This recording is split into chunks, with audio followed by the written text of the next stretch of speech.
Okay, quick video here. This is Chris Lee doing a ball drop video. Chris Lee is a junior, class of 2017, catcher. Good kid. We just got him really this fall. I didn't see him until this fall, so he's, you know, probably been in the wrong travel program for a while, but we're making up for lost time now. He's highly motivated, good kid, and what coaches like to see in ball players, kids that are eager to learn.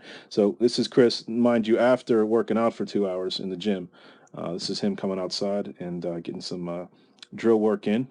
And when we drill, particularly after lifting, we're not looking for good backspin and lots of distance on the ball. We're looking to work on our body a little bit, like work on our feet, work on our posture, work on, in this case, the pinch.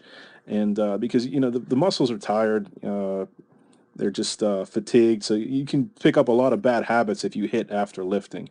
So I was very careful with the kids that came today to just make sure that we were working on specific things. And in this drill, again, this is the ball drop drill. I'm asking Chris to simulate an inside pitch. So that tee is very close to him, okay? And how this drill works is, we put the tee there, not to hit off of it, but as a reminder of we can't let the ball fall below this line, okay? So we want to make sure that he's flat through this window right there, hitting the ball, turning very fast through that limited window that he has to hit the ball. You'll see a lot of young players, they'll if there's no tee there, they'll take their swing and come all the way down here and hit the ball because they have more time. We don't want that. And we've got about a 3.5 foot drop. As Chris advances, I'll drop it from even closer to the tee so he has less time to react. But again, the emphasis on this was the inside pitch. And again, we were working outside in with Chris, and he's learning how to hit the inner half with good posture on two planes. So to do that, he's going to have to pinch the scapula here when he hits, and you're going to see him do this. And the way we know that he's doing that is extreme flexion in that front and the what becomes the front hand or the top arm. Even though it's the bottom arm right now, it becomes the top arm when he swings. And I'll show you what I mean by that here.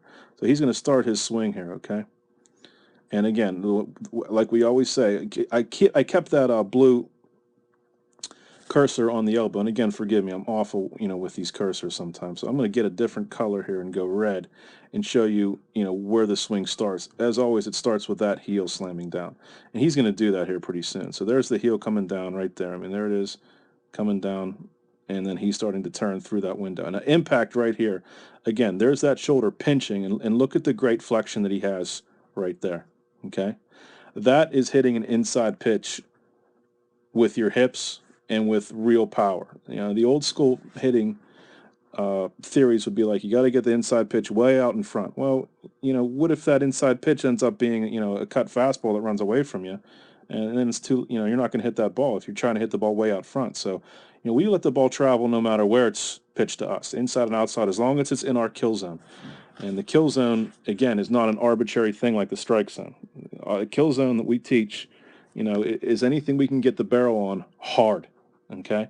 And to hit that inside pitch hard, this is what, our young players are going to have to do. So again, this is Chris flexing through the ball with an emphasis on the inside pitch, okay? Very difficult skill to acquire to do it right. So there he is hitting that ball through there. I'm going to clear this up and let it run again, okay? There's a couple of things he's not doing I wish he would do that we'll go over in the third swing, okay? But for now, again, we're going to run this through in the second swing here. He's going to set up. He's going to hit that ball after he slams his heel down here, right there. There it goes. He's starting his turn. I like how he's getting over on two planes. You can see his head coming over the ball there. See, it starts about there, and his body will posture over the ball a little bit, and he's pinching. And there he is at impact, folks. And that's what we want to be on an inside pitch. That's good stuff, okay? Top half, that's good stuff. That's a tough skill to acquire for a guy that's been doing it for 3 or 4 months only. He's come pretty far. So one of the things that I don't like in this swing, and again, and that it's only because he is pretty new at it, is that he's not allowing his ankle to roll, and you're going to see what happens here and the follow through as a result. Okay, and we always talk about, this needs to roll, because if it doesn't, this top hand is going to roll. Got it? And to show you why it's the top hand there. And by the time it gets here, it looks like the bottom hand. But then watch what happens here. See how it's rolling over there? I don't like that, okay? He's a little bit far away. The knob is a little bit further away from like his chest or sternum than I'd like it to be, and you're going to see it roll here, right there. And that's a little too early for roll, okay? And we've got a set of drills that we're going to do with Chris specifically here coming up when we get the Wavemaster that's going to help him with that, okay? But again, it's because this ankle doesn't roll, okay? Because that doesn't roll, then when we get to impact, this top hand will, and that's not good, okay? So that's one of the things he needs to be more consistent with, and that will come. So one of the things that we can do to correct that, okay, and we will get to this when I have more time with him, you know, hopefully coming up. We'll have the tee here. Well, he will actually hit off the tee, okay? But next to the tee will be what we call like a Wavemaster, okay? And it's basically just a funny looking punching bag, kind of like right here. So we'll make Chris impact the baseball off the tee, okay?